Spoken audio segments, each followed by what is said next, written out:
ഈശോമിശിഹായിൽ സ്നേഹിക്കപ്പെടുന്ന മാതാപിതാക്കളെ, സഹോദരങ്ങളെ, ഇന്ന് നമ്മൾ ശ്രവിക്കപ്പെടുന്ന വാക്യങ്ങൾ പത്രോസ്ലീഹയുടെ 1-ാം ലേഖനം 4-ാം അധ്യായം 1 മുതൽ 12 വരെയുള്ള തിരുവചനങ്ങളാണ്.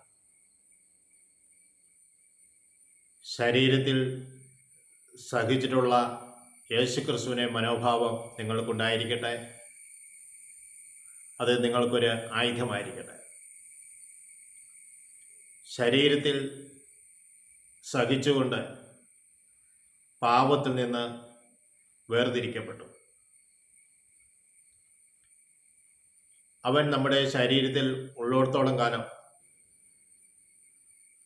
നമ്മൾ നിന്ദ്യമായ പ്രവൃത്തികളിൽ ഏർപ്പെടാതെ മാനുഷികമായ വികാരങ്ങൾക്ക് അടിമപ്പെടാതെ നമ്മൾ യേശുക്രിസ്തുവിനോട് കൂടെ ആയിരിക്കും. ദൈവഹിതാനുസരണമായ ഒരു ജീവിതം നമ്മൾക്കുണ്ടാകും. വിജാതിയർ ഇഷ്ടപ്പെടുന്നത് പോലെ വിഗ്രഹാരാധനയിലും നിന്ദ്യമായ വിഗ്രഹാരാധനയിലും ജഡമോഹങ്ങളിലും മദ്യപാനത്തിലും മധുരോത്സവത്തിലും അഴിഞ്ഞാട്ടത്തിലും നിങ്ങൾ കുറച്ച് നാൾ മുമ്പ് വരെ അങ്ങനെ ജീവിച്ചു. നിങ്ങൾ അതിൽ നിന്ന് പിന്മാറിയപ്പോൾ ചിലർ നിങ്ങളെ ദുഷിക്കുകയും നിങ്ങളുടെ പിന്മാറ്റം കണ്ട് അവർ വിസ്മയിക്കുകയും ചെയ്തു. എന്നാൽ ഒരു കാര്യം ഓർത്തിരിക്കണം, ജീവിച്ചിരിക്കുന്നവരെയും മരിച്ചവരെയും വിധിക്കുവാൻ യോഗ്യനായവൻ്റെ മുമ്പിൽ എല്ലാവരും കണക്ക് കൊടുക്കേണ്ടതായിട്ട് വരും. പ്രിയ സഹോദരങ്ങളെ, സഹനത്തിലൂടെ മുന്നോട്ട് പോകുമ്പോൾ യേശു ക്രിസ്തു എന്നിൽ ജീവിക്കുന്നു എന്ന ഉത്തമമായ ഒരു ബോധ്യം എനിക്കുണ്ടാകട്ടെ.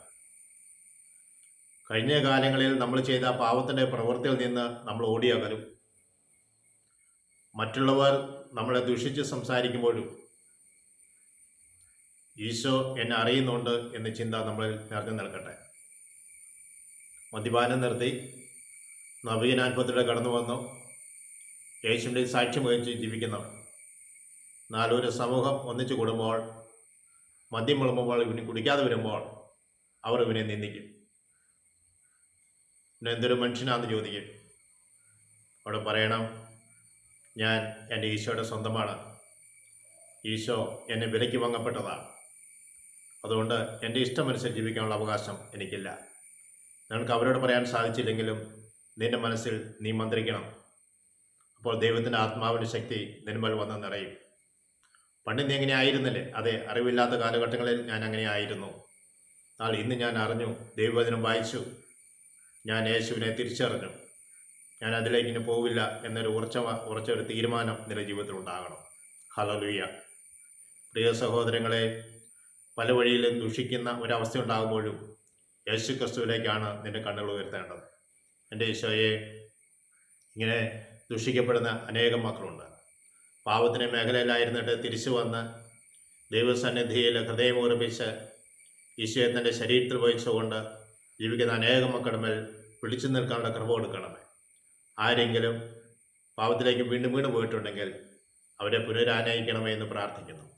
പരിശുദ്ധാത്മാവേ, മക്കളെ അവരെയും അവിടുത്തെ ശക്തിയാൽ കൂടെ കൊണ്ട് നടക്കണമേ. അഭിഷേകത്തോടെ നയിക്കണമേ. എല്ലാവിധ തിന്മയുടെ ഉപദ്രവങ്ങളിൽ നിന്നും അവരെ കാത്തു പരിപാലിക്കണമേ.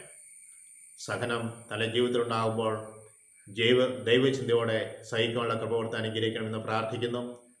ആശ്രയമാതാവേ, ഞങ്ങൾക്ക് വേണ്ടി പ്രത്യേകം മധ്യസ്ഥം വഹിക്കണമേ. പിതാവിനും പുത്രനും പരിശുദ്ധാത്മാവിനും സ്തുതി. ഈശോ മിശിഹായ്ക്ക് സ്തുതിയായിരിക്കും.